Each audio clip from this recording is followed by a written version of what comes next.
first foreign leader that I have welcomed into Downing Street just 2 weeks after we're invited to form a government. So this is a real piece of history.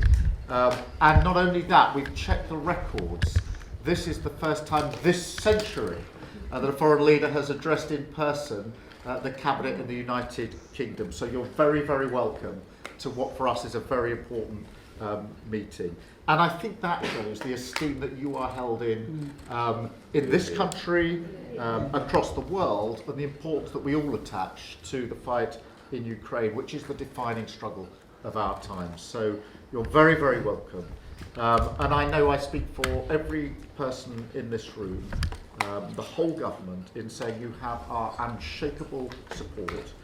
As I told you last week in Washington at the NATO Council and yesterday at the EPC, we will stand with you and the people of Ukraine for as long as it may take.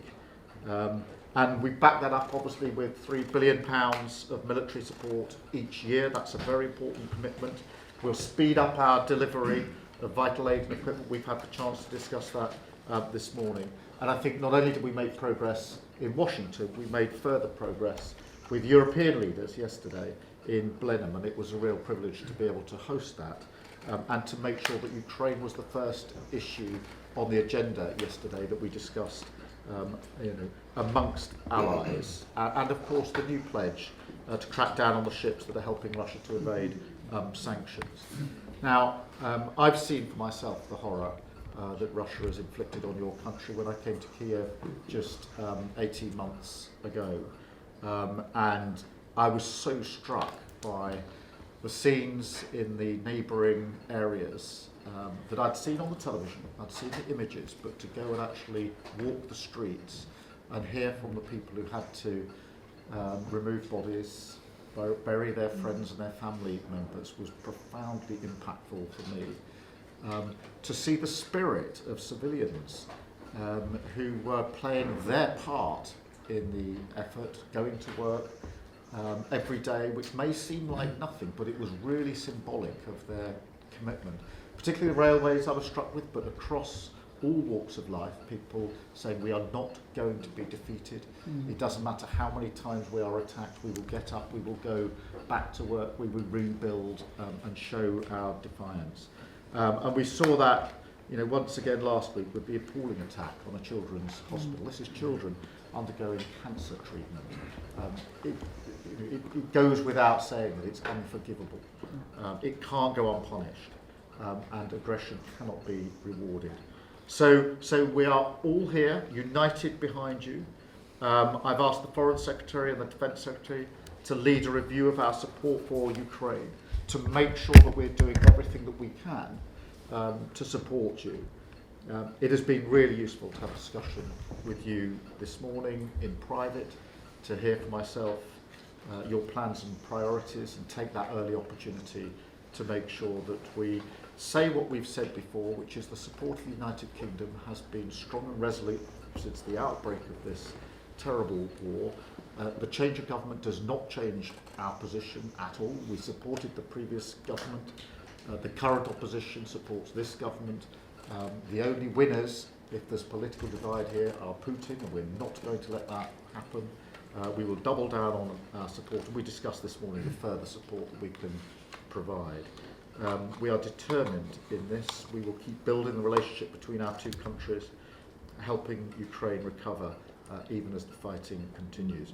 We are proud to finalise the 100-year partnership between our two countries in the coming months, and I've accepted an invitation this morning to go back for a further visit to Ukraine as swiftly as possible, and we will make sure that that happens. And Volodymyr, you'll be aware, we've just been through an election campaign here, so everyone around this table has been out across the whole of the United Kingdom. All our colleagues have, in what is now a very big team of members of Parliament. But I want you to have a sense that the political resolve to stand with Ukraine is not just something in this cabinet, not just something in this government, not just something in this parliament, it's across the country. Wherever we've been, we've seen the Ukrainian flag, we've seen support. The people of this country, just as the government of this country, are wanting to signal that they stand with you, the Ukrainian people. And please take that with you for the Ukrainian people to know that literally the whole of the United Kingdom, wherever we've been, we've seen that support manifested. So you take that with us. I'll pass over to you to say a few words, but you're very welcome here, and thank you for making time to make this historic visit to address the Cabinet in person. Thank you. Thank you so much. Thank you. Thank you very much, dear Prime Minister, honorable Cabinet members. It's very symbolic, really, and very important for me, for all Ukrainians, that we have such strong support and trust of the United Kingdom. And this is the first meeting of the British Cabinet of this kind. Thank you so much. I truly hope that this beginning of the new British government's work will open up more shared opportunities for us, Ukraine and the UK. From the first days of the Russian war, our people have felt that Britain, your people, would not only stand by us, but also help bring victory closer. And I'm grateful that British self-respect and your love of life have always resonated in your leadership, truly meaningful and helpful. And Britain has taken good steps, and every new move you made strengthened our men and women on the front lines, our successes, and in the Black Sea, first of all, our greater political opportunities and our resilience as a nation, an army, and an entire society. Sure, Russia fears such support. And in Moscow, they know that you in London have the decision-making power that can steer this war towards its end. And it will be the right conclusion, just and fair. We have to remember that in many aspects, Russia is weaker. Their intelligence is weaker. Their diplomacy has turned into mere bribes, lies, or threats. Economically, they are not strong. The only competitive advantage Putin still has is a large supply of Soviet-era weapons, money, and a complete disregard for human life. Quite a dangerous mix. And we must deprive Putin of money and capability to produce more weapons. And for his disregard of human life, he must pay with his losses and his defeat. How can we ensure this? Right now we are missing the main answer to this question, and that is our long-range capability. By defending Ukraine against the Russian advance on Kharkiv in May, June, we have proven that we can stop any Russian attempt to expand the war if the restrictions on using Western weapons against Russian military are lifted.